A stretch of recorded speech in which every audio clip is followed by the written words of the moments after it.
Ampak veliko stvari se lahko spremeni samo v enem letu. Točno tako. Če se boste spomnili, ko smo bili v prvi epizodi prve sezone, smo diskutirali o Book Depository, recimo eden najboljših mestov, kjer lahko naročimo mange. Kje lahko naročimo anime merch? Črna luknja in to je basically to v Sloveniji. No čak, dajmo posodobiti zdaj. Kje lahko zdaj naročimo, dajta vidva? V tem času je Book Depository umrl. Črna luknja ni več edini prostor, kjer lahko kupujemo anime merch. Veliko stvari se je rodilo v tem enem letu. Fizične kot tak, da lahko takoj dobiš, Se pravi, recimo... Veliko, ampak predvsem TCG Park. Črno luknjo je nadomestila, povsem nadomestila in tudi veliko spletnega nakupa je nadomestil TCG Park, ki trenutno odpira že drugo poslovalnico. Moramo iti pogledati. V Ljubljani. Torej dejansko smo v tistem obdobju, kjer je anime fanov toliko, da si lahko dejansko so dosti profitni, da lahko razširijo svoje poslovanje. So, that's interesting. TCG Park je postal mislim, na začetku so imeli eno manjšo poslovalnico na Rudniku. In se potem, še vedno imajo. Ampak potem so imeli, mislim, da eno polico za mange in te mange so se potem širile. Zdaj basically polovico stora. Zdaj imajo 2 trgovini, kjer je polno manga. Čak, druga se je že odprla? Druga se je odprla. Marko je bil na otvoritvi. Se pravi, v času tega snemanja, zdaj je sobota. Odprla se je 23. novembra. Se pravi, zdaj je... To je res bilo pred kratkim. V tem trenutku je odprta 3 dni. Nice. Na Black Friday so imeli precej, mislim, na 20% znižanje manj. Imajo še vedno, ali je bilo samo Tango, to je konec. Black Friday je Black Friday. Mislim, saj vem, ampak ene trgovine potem to razširijo na cel teden. Se imajo, To je res, eni na cel mesec. Ampak mislim, da oni imajo se na ta specifičen dan. Še vedno lahko lovimo Cyber Monday. Se TCG Park je technically, tudi na spletu. Ampak ne vem, če nimajo vseh zadev na spletu, ne? Pred kratkim so celo posodobili svojo spletno stran, ker je bila predvsej neintuitivna, zelo težko je bilo navigirati se in kupiti in še vedno moram reči, da je zelo težko filtrirati med mangami. Vsaj dal so celotno svojo inventuro mang na splet. Tako da lahko manga kupuješ potem spleta. Lahko, ampak... Cyber Monday! Ampak mislim, da še vedno niso posodobili zaloge. Večino mang še vedno kaže, da je izven zaloge. Zelo težko je v bistvu filtrirati po teh mangah, tako da upam, da bojo čim prej posodobili, ker je še vedno pretty much neuporaben ta filter. Nobena spletna, ki ima zdaj knjige, nima dobrega srča. Book Depository je bil res tako dragul. Book Depository je bil cool. On ima še dober wishlist, je bilo to njegov naslednik, zdaj je pa kar... Kaj je zdaj njegov naslednik? Da bodo ljudje... Ne, mislim, jaz ne, zaradi tega, ker jaz sem pač digitalni bralec, ampak naši gledalci želijo vedeti, verjetno, ne. Dango se ne dotakne papirja, midva z Gregjem... Marko!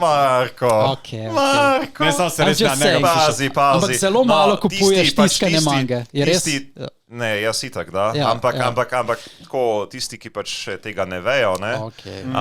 Marko se je dotaknil digitalnega bralnika. Marko je prestopil na črno stran. Je prestopil na črno stran. Povej, Marko, kaj se je zgodilo. Marko, kak si lahko to naredil? Slej bomo pač govorili o tej seriji. Bom se dotaknil kasneje. Gremo najprej... Ne smemo, ne moramo zdaj, ker pol bomo govorili.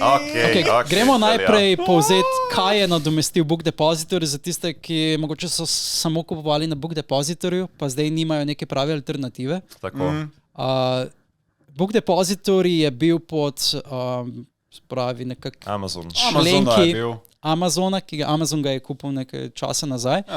In da se ne bi preveč v bistvu clashale ta dva brenda, so potem zaprli Book Depository in zdaj se pač njihova inventura prodaja samo na Amazonu. In to je najslabše, kar lahko narediš, ker to dobiš tako pokvarjene mange, ko jih naročaš tam. Ful slabo zapakirajo. Ful slabo. Či karkoli kupuješ, box sete, to še nekako priješ cenovno. Amazon improve your boxing. Ampak ne, se te ne rabimo več, smo našli nekaj druga. Book Depository je bil dragul, ker so zelo lepo delali z pošiljko. Vsako knjigo posebej. Bubble wrap je bil, ne? In vsaka pošiljka...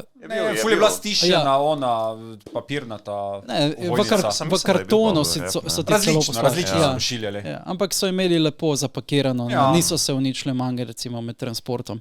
Ja, ker Amazon ti pa tako zapakira v eno preveliko kartonasto vojnico. Saj smo vsi gledali dokumentarce, kak ljudje švicajo tam v Amazon warehouse, ko morajo na hitro samo... Mene čudi, da so ljudje. A niso določene pošiljke že delajo droni, vsaj za Prime. Tak. Pa ne se tudi ti ljudje, ki pakirajo, jim dobesedno robot pokaže lučko, tule primi, pa daj tja, pa tamle primi, pa daj tja. Robot si že dobesedno, tam nisi več človek, tako da, mislim, da Amazon zdaj dela na tem, da bo imel robote. Samo še niso dovolj dobri za prijemanje takih različnih oblik.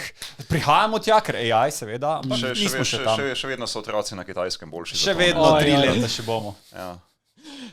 No, ampak da se res vrnemo, kaj je naslednji Book Depository, ko se tako izmikamo več čas. Book Depository je imel še eno prednost in to, da je imel brezplačno poštnino vse posod po Evropi. Točno tako. In njegov naslednik, ki smo ga vsi iskali, je sprav nekoga, ki bi v redu delal s pošiljkami in imel brezplačno poštnino. Ful težko ga je bilo najti, ampak za vas ampak našli smo Blackwells. Bomo napisali tukaj, kako se točno izpiše in kam lahko greste. In Blackwells je taka trgovina, kjer boste našli znižano, v bistvu cene so precej nižje kot v fizičnih trgovinah, plus poštnina je brezplačna. Točno tako. Naslednji Book Depository je čisto. Edino, kaj je res, da traja po 3 tedne včasih, da prije do tebe. Pošiljka traja nekaj časa, ampak smešno je, da na začetku, ko smo iskali v bistvu alternativo Book Depository in smo našli ta Blackwells, je vsaka pošiljka terjala carino. Ne samo to, tudi ful so znali izkoristiti, ker vse je bilo cenejše. Še zdaj imam pre-orderje, ko si jih na leto naprej naročil, niso več tako nizke cene, kot so jih imeli. Ampak drugo pa je tudi to, da carina vsako knjigo z Gregjem smo vsak dan pisala njihovem supportu, naj probajo najti logistično pot, ki ne bo terjala carine. In dejansko so bili dovzetni za to in mislim, da na začetku je prihajal iz Francije. iOSS so imeli, ko je evropsko je DDV plačan in to. In so v Francijo poslali in potem v Slovenijo. Ampak Slovenci zagrabijo freaking in pol ti še dajo, na to še plače, ono še mej. Katastrofa, totalka. Pa smo mi dva pisala, Verjetno še kdo drug tu je pisal. Probably, ampak mislim, da smo vidva daleč najbolj nakopala na Blackwellsu. Se pravi, zaradi vaju so potem poskrbeli. To je to, zaradi naju. Ampak našli so potem pot preko Avstrije. Dejansko, veš kako cool in deluje. 20 pošilj sem že dolgo čas. Se pravi, kaj to pomeni v bistvu, da slovenska carina ne zaupa Francozom?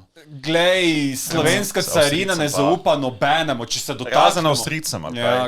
Glej, ne vem, kak je to. Velika Avstro-Ogrska. Maybe they just don't like French.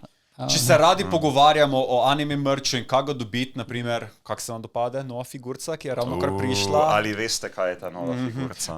Sej. Ne bomo povedali. Napište v komentarje, kaj je ta figurca. Kaj predstavlja ona? Če uganite, jo dobite. Ok, to pa ravno ne, prosim, lepo. Konc koncev, ona je prišla ravno pred 3 dnevi. Brez carine, brez vsega, se ravno to.